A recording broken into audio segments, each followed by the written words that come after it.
नमस्कार दोस्तों, share market की दुनिया में आपका स्वागत है। दोस्तों, एक किताब है शेयर मार्केट पे। उस किताब का नाम है फूल्ड बाय रैंडमनेस, यानी रैंडमनेस आपको मूर्ख बना देती है। वो किताब कहती है, लेखक कहता है कि भैया शेयर मार्केट को आप डे टू डे बेसिस पे प्रेडिक्ट नहीं कर सकते। और मार्केट में जैसे आप टीवी चैनल्स पे देखोगे, भाई आज इस शेयर का ये होगा, ये न्यूज़ आ गई है, या कंपनी को ये ऑर्डर मिल गया है तो अब इसका शेयर प्राइस बढ़ना चाहिए, या फिर कंपनी में ये बेकार डेवलपमेंट हो गई है, प्रोमोटर फ्रॉड निकला, अब इसका जो है शेयर प्राइस गिरना चाहिए। तो कोई ना कोई न्यूज़ आती रहती है और उसके बेसिस पे टीवी वाले या बड़े सारे लोग कहते हैं जी हम प्रेडिक्ट कर सकते हैं आज शेयर प्राइस का क्या होगा। अब वो लॉजिक भी लगा देंगे। आपको लगेगा कि अपेरेंटली दूर से देखने पे उनका लॉजिक आपको ठीक भी लगेगा, हो सकता है लॉजिक थोड़ा बहुत ठीक भी हो, लेकिन मान लीजिए शेयर प्राइस पिछले 2 महीने में दुगना हो गया। अब लोग बता देंगे जी देखो दुगना होने का ये कारण है, कंपनी का मतलब ये हो गया वो हो गया। चलो कारण थोड़ा बहुत रिलेट भी करता होगा, आपको लगेगा कि हाँ भाई कारण इससे मिलता जुलता है, लेकिन दोस्तों कारण का कितना कंट्रीब्यूशन है उसके शेयर प्राइस बढ़ने में।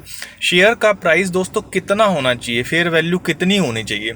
शेयर का प्राइस होना चाहिए जितने भी कैश फ्लो कंपनी आने वाले टाइम में जनरेट करेगी उसको डिस्काउंट कर दें आज की जो रेट है उसके हिसाब से, मतलब 8 या 9% से तो डिस्काउंट करोगे, और अगर आप ठीक से 12% रिटर्न के हिसाब से चलते तो 12% से तो डिस्काउंट करोगे। तो उसका एक फेयर वैल्यू, मतलब अचानक से 2 गुना शेयर प्राइस हो जाए 2-3 महीनों में, तो क्या उसकी पोटेंशियल जो फ्यूचर के लिए वो दुगनी हो गई है? Answer is no. ऐसा बड़ा रेयर कुछ होगा। कंपनी में इतना क्या पॉजिटिव हो गया कि अब कोई छोटा मोटा पॉजिटिव हुआ होगा तो ठीक है, आपको लगेगा भाई ये फैक्टर रिलेट कर रहा है कंपनी के लिए, ये बात अच्छी है, लेकिन क्या उससे उसका प्राइस दुगना हो जाना चाहिए? क्या उसके फ्यूचर कैश फ्लो जो उसकी कमाई है, जो प्रॉफिट कंपनी कमाएगी आने वाले वक्त में 10-20 साल में, क्या वो डबल हो जाएगी? दोस्तों ऐसे ये वाली बात होती है। तो जो लोग रोज रोज प्रेडिक्ट करने की कोशिश करते हैं ना, ये गलत है, टोटली गलत है। इवन दो उनका एक आधा फैक्टर आपको ठीक लग सकता है भी हाँ ये उसी डायरेक्शन में जा रहा है जहाँ पे शेयर प्राइस जा रहा है, लेकिन दोस्तों वो 100% उससे कोरिलेटेड नहीं होता। अगर प्राइस दुगना हो गया तो जो न्यूज़ आई है वो ऐसी कुछ नहीं है कि भाई प्राइस को दुगना कर दे। तो एक्चुअल में प्राइस मूवमेंट को प्रिडिक्ट करना पॉसिबल ही नहीं है, डे टू डे बेसिस पे तो बिल्कुल ही नहीं है। मैं आपको एक और एग्जांपल देता हूँ। अब देखिए, देश के अंदर पब्लिक का पैसा मैनेज करने के लिए म्यूचुअल फंड है। म्यूचुअल फंड को मैनेज करता है फंड मैनेजर।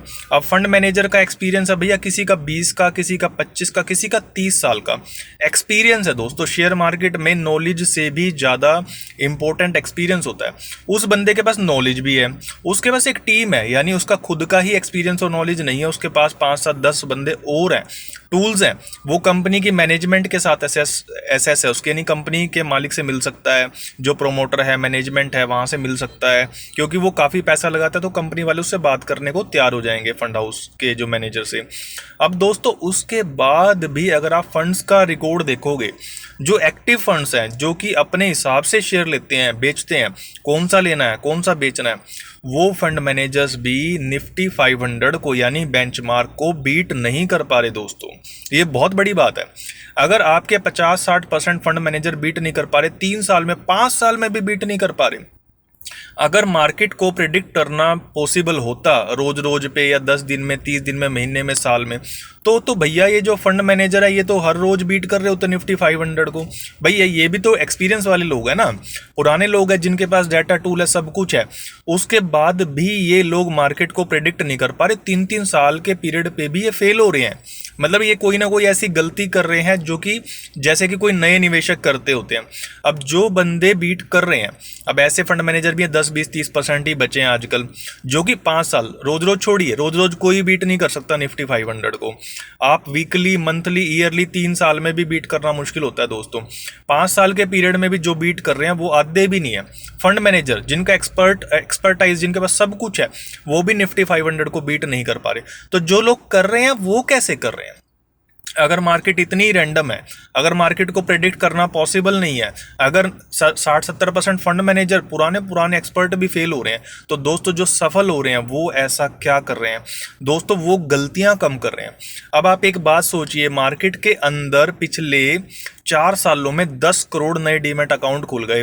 2020 में डीमैट अकाउंट थे 3 करोड़, अब हैं 12-13 करोड़, 10 करोड़ खुल गए।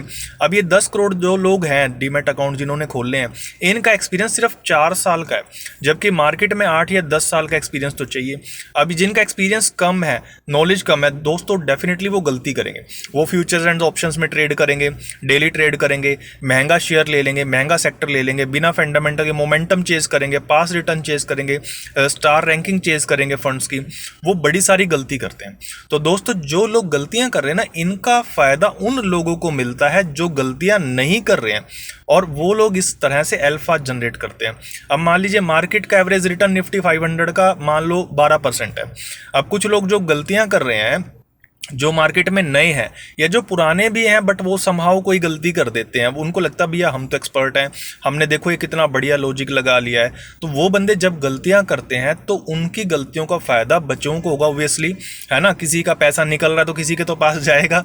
तो जिनके पास जा भी रहा है उनकी भी कोई एक्सपर्टाइज नहीं है, सिवाय इसकी कि वो काम कम कर रहे हैं, बैठे ज़्यादा हैं, गलतियां कम कर रहे हैं, स्टैटिक थोड़े से ज़्यादा है, मूवमेंट उतनी नहीं कर रहे, ट्रांजैक्शन उतनी नहीं कर रहे। जबकि जो लोग लूज कर रहे हैं वो ज़्यादा गलतियां कर रहे हैं। इतना ही फर्क है दोस्तों। तो ये किताब बड़ी अच्छी है जो बताती है फूल्ड बाय रैंडमनेस। हर बंदा यहाँ शेयर मार्केट में लॉजिक लगाने में लगा हुआ है कि कौन सी कंपनी का शेयर चलेगा, आज कौन सा चलेगा, कल कौन सा चलेगा, कौन सा सेक्टर बढ़िया है। लेकिन रियलिटी ये है कि ओवरऑल मार्केट में जब आप बड़ा सारा पैसा मैनेज करते हो तो मार्केट को बीट वही करता है जो गलतियां कम करता है, क्योंकि मार्केट को आप प्रेडिक्ट नहीं कर सकते। आपको नहीं पता आपने जो थीसिस बनाया है वो कितना सही है, और शेयर स्टॉक के प्राइस को मूव कराने में कितना इसका योगदान है।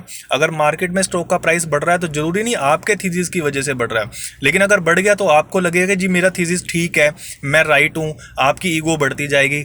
लेकिन दोस्तों वो रैंडमनेस है, शेयर का प्राइस बढ़ रहा है रैंडमनेस से बढ़ रहा है, आपके दिमाग से नहीं बढ़ रहा, आपके थीसिस से नहीं बढ़ता। थोड़ा बहुत कोरिलेशन होगा, लेकिन जितना प्राइस बढ़ा उतना दोस्तों कोरिलेशन नहीं होता। इसको कहते हैं फूल्ड बाय रैंडमनेस।